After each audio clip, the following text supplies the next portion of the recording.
সম্মানিত উপস্থিতি, সম্মানিত মুসল্লিবৃন্দ, আল্লাহ সুবহানাহু ওয়া তাআলা রাতের শেষ তৃতীয় অংশে দুনিয়ার আসমানে নেমে আসেন।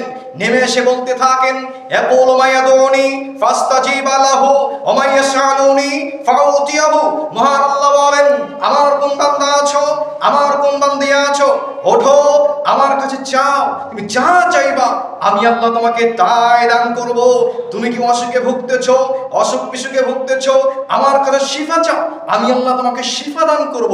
তোমার কি রিজিকের অভাব, তুমি কি দরিদ্র, অসহায়, ফকির হয়ে গেছো, আমার কাছে রুজি চাও, আমি আল্লাহ তোমাকে রুজি দান করব। আমার কাছে রিজিক চাও, আমি আল্লাহ তোমাকে রিজিক দান করব।